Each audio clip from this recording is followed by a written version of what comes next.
Nobody left you a map. That is the first thing you need to understand about your situation. Not as a complaint, not as an excuse. As a fact, the way the weather is a fact.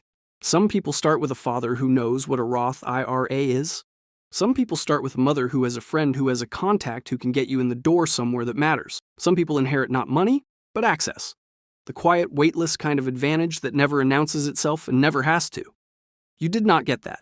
What you got was a family that worked hard and meant well and understood money primarily as a thing that ran out. Not a tool, not a system. A substance that arrived and disappeared and you managed the gap in between. That was the entire financial education. Not malicious, not negligent. Just incomplete in ways that take years to even name. You are 23 years old. Your balance is $1,180. Your student loans are $34,000. Your credit card has $2,400 on it at 22.99% APR. You make $47,000 a year at a job that is fine, not good, not bad, fine. You have no one to call about any of this. Not in the way that matters. You could call your parents, but they would worry and offer money they don't have, and the conversation would cost more than the information would return. So you don't call. You figure it out alone. That is the sentence that will define the next 15 years of your life. You figure it out alone. It sounds simple. It is not simple. It is the most expensive education you will ever receive. And the tuition is paid in time, in mistakes, in the specific exhaustion of building something without a blueprint while everyone around you assumes you have one. The first thing you don't know is what you don't know. You open a savings account. You feel responsible. You put $150 a month into it, and you feel, briefly, like someone who has it together. You don't know about index funds. You don't know what an expense ratio is. You don't know what a Roth IRA does or why the year you open it matters more than the amount you put in. You don't know that the $150 you are putting into a savings account at 0.02% APY is not saving. It is parking. There is a difference, and it is enormous, and nobody told you. You spend a year parking money. Then something shifts. A conversation, maybe. Or an article you stumble into at 11 p.m. when you can't sleep. Or a number someone mentions in passing that doesn't make sense until you think about it for 3 days. However it arrives, one idea enters your mind and doesn't leave. The people who got out didn't earn their way out. They owned their way out. You sit with that for a long time. The reading begins. Not content, not thumbnails promising you financial freedom in 90 days. Actual books. Dense, slow, occasionally boring books about how capital moves and what compound interest actually does over 30 years, and why the expense ratio on a mutual fund matters more than the return it advertises. You read 4 books in 8 weeks. You take notes in a notebook you bought at a drugstore. You open a brokerage account and stare at it for 2 weeks before you put anything in. You put in $500. The market dips the next morning. You watch your $500 become $471. You don't pull it out. Not because you're brave, because you read what a market dip actually is, and you know that pulling out is the move that transforms a temporary decline into a permanent loss. You don't pull out. That decision, that one quiet decision on a Tuesday morning when $29 feels like blood, that is the first real financial decision you make with understanding instead of instinct. You open a Roth IRA. You contribute $200 a month. It feels almost embarrassing. $200 a month. But you read the math on what $200 a month becomes at 7% over 30 years, and the number on the other end doesn't look embarrassing. It looks like a different life. You automate everything. Payday comes, money moves before you see it. This is not discipline. Discipline fails. This is architecture. Architecture holds even when discipline doesn't. The first rule, you cannot rely on willpower to build wealth without infrastructure. Willpower is a renewable resource that runs low under stress. Automation is permanent. Build systems that operate without your daily participation. The loneliness arrives quietly. You don't notice it at first. You're busy. You're reading, building, adjusting.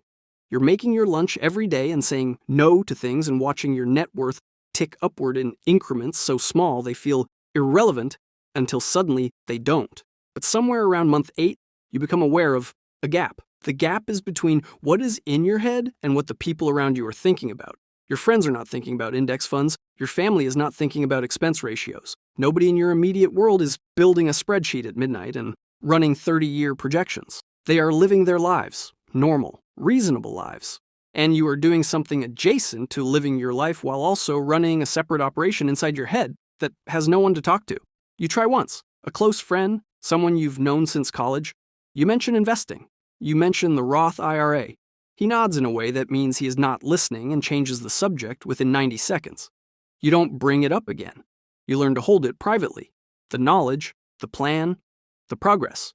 You carry it alone the way you carry a lot of things. This becomes a habit that will serve you and cost you in equal measure for years. The first real mistake. You're 26. Your net worth is $18,400. The number feels significant and fragile at the same time, like something you could lose if you made the wrong move. You make the wrong move. A former coworker approaches you with an opportunity. A small business, a food import operation, needs $12,000 to bridge to a larger contract. He'll pay you back in 6 months with 18% interest. He has documents. The documents look professional. He is someone you know. Not well, but enough. You wire $12,000. 6 months become 8. 8 become 11. The messages become slower. The explanations become more elaborate. By month 14, the number you have received back is $2,400 in 2 small transfers that stopped without explanation. You write off $9,600 in your head because there is no other direction to go. You sit with the loss for a long time. Not the money, the meaning. You had no one to consult before you wired the money. No advisor, no mentor, no person in your life with enough experience to say, do not invest in anything without documentation, due diligence, and a structure that doesn't rely on someone's character holding under pressure. You didn't know to build that protection. You didn't know because no one taught you, and you hadn't read it yet. The second rule. The most expensive lessons are the ones nobody in your life could have taught you, because nobody in your life had learned them either. This is not their fault. It is the specific tax of building without a blueprint. You pay it. You keep going. The side income starts. You are 28. You have rebuilt the loss. The net worth is $31,000 now. The Roth IRA has $14,200. The brokerage has $9,400. The emergency fund covers 4 months of expenses. You start something on the side. You don't call it a business. It is a skill you have, something you learned at work, and you begin offering it in the evenings to small clients who can't afford an agency. It makes $600 the first month, then $850, then $1,400. You don't upgrade your life. This is the decision that separates people who have side income from people who build something. You take every dollar the side project generates and you put it back into the mechanism. Better tools. A course that costs $400 and teaches you something that saves you 12 hours a month. You one small piece of infrastructure at a time. Your salary is $56,000 now. Your side income is $1,800 a month. You do not tell your employer. You do not tell most people. You eat the same lunches. You wear the same shoes. The gap between where you are and where a salary alone would have taken you begins to widen, and you can feel it before you can measure it. The compounding becomes visible. You are 31. You check the brokerage account on a Sunday morning and something is different. You have made $6,200 this year from investments without making a single active decision. You had money, the money went to work, and the work produced more money. You read that sentence again in your head. $6,200 while you were at your job, while you were asleep, while you were doing something entirely unrelated to finance, the mechanism was running. This is the first time you understand what an asset actually is. Not a word, not a concept, a physical sensation of something operating independently of your presence. You want more of this, not out of greed, out of recognition. You understand now what the people who escaped the wage structure were actually building. Not wealth as a number. Wealth as a system that generates without requiring you. Your net worth is $84,000. The side income is $3,100 a month. You have no one in your immediate life at this altitude. Your parents are proud of you in ways they can't fully articulate. Your friends sense something has shifted but don't have the vocabulary for it. Your family asks when you're going to settle down and what you're actually doing with all that work. You smile and answer the question that's easier to answer. The third rule. The people who love you will understand the outcomes but not the architecture. They will celebrate the arrival, but they were not in the room for the years that built it. This is not a failure of love. It is a limit of shared context. Let them celebrate the arrival. Carry the architecture alone. You are 33. You have $112,000 in investment accounts. The side business is generating $4,400 a month, and you have brought on one part-time contractor to handle the work you can no longer do alone. You buy a duplex, a secondary market, 3 hours away. Purchase price $119,000. You put $22,000 down. The renovation costs $8,600. A contractor named Ray walks the property with you twice before you make the offer. He is direct and precise and charges accordingly, and is worth every dollar. Both units rent within 6 weeks. After the mortgage, the insurance, the taxes, and a maintenance reserve you take seriously, you net $640 a month. You are not retiring on $640 a month. That is not the point. The point is the category shift. Something you own is generating income while you are in a meeting about something unrelated. The mental model you have been building for 10 years is no longer theoretical. It is physical. It is a building in a town 3 hours away with 2 tenants whose rent is paying down a mortgage in your name. You are 33 years old. You grew up in a house where money ran out. You now own something that generates while you sleep. Nobody handed you this. Nobody connected you to the broker. Nobody explained the 1031 exchange or the depreciation schedule or the right questions to ask a property manager. You found every piece of information yourself, at night, in the same hours other people were watching television, and you assembled it into something that works. The isolation becomes permanent. Your net worth crosses $200,000 at 35. You check the number on a Wednesday evening. You close the laptop. There is no one to call who would understand exactly what that number cost to build. Not in dollars, in years. In the specific texture of building without a guide through terrain that everyone around you either hasn't entered or passed through so long ago. The map they have no longer matches the terrain you're on. You go to a dinner. Old friends, people you've known for years. The conversation moves through jobs and rent and whether a particular neighborhood is still affordable. You participate. You are present. But you are also aware of a distance that has been growing for a long time that nobody can name and you won't try to name tonight. After dinner, you drive home. You check the investment account before you sleep. The number has moved slightly. Not from anything you did, from something you built. That is enough. The fourth rule, the price of building without a blueprint is not paid in money. It is paid in distance. The distance between what you now know and what the people around you know. The distance between your daily decisions and anyone else's understanding of them. The distance between who you were at $1,180 and who you had to become to reach $200,000. You did not lose anyone. You moved. And moving, when you move alone, always costs something. You pay it. You keep going. You are 38. Your net worth is $490,000. The duplex has been refinanced. You own a second property now, a triplex in the same secondary market, purchased at 36. Combined real estate cash flow after all costs is $1,740 a month. The investment accounts hold $287,000. The business generates $6,800 a month.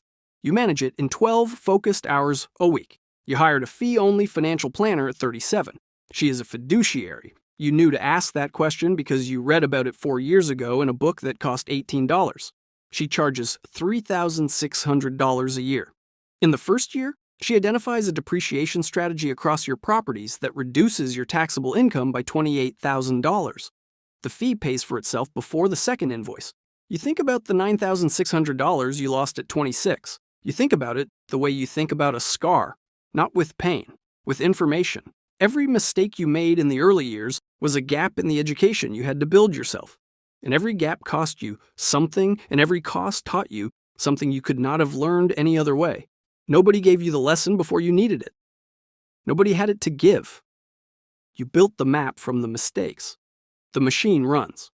On a Tuesday morning, you are in a meeting that doesn't require your full attention. Your phone is face down on the table. Somewhere, in an account that holds instruments you understand precisely and chose deliberately, $73 is being generated. Not because you did something, because you built something. On Saturday, the tenants in the duplex pay rent automatically. It goes into an account. A portion allocates to the maintenance reserve. A portion services the mortgage. The remainder moves to a brokerage account and begins working there too. You are present for none of this. You are making coffee. You are reading. You are calling your mother, who still worries about money and always will, and whom you love exactly as much as you did at 23 when you didn't call because you didn't want her to worry. She asks how you are doing. You tell her you are doing well. She tells you to eat something real, not just whatever is fast. You tell her you will. You hang up and sit in the quiet for a moment. The machine is running. It runs because of decisions made in rooms no one else was in, at hours no one else was awake. With information, you found yourself because there was no one to hand it to you. The fifth rule: building alone is not a disadvantage you overcome. It is a discipline you develop. Everything you learn without help, you learn permanently. Everything you build without infrastructure, you build with understanding. The people who got the map handed to them sometimes never learned to read. You learned to read because you had to. That is the only advantage you were ever given. You used it. Nobody left you a map. You made one. And you will leave it behind for someone who won't have to start from $1,180 in silence and a problem that has no one's name on the solution except your own. That was always the point. That's what building alone actually builds.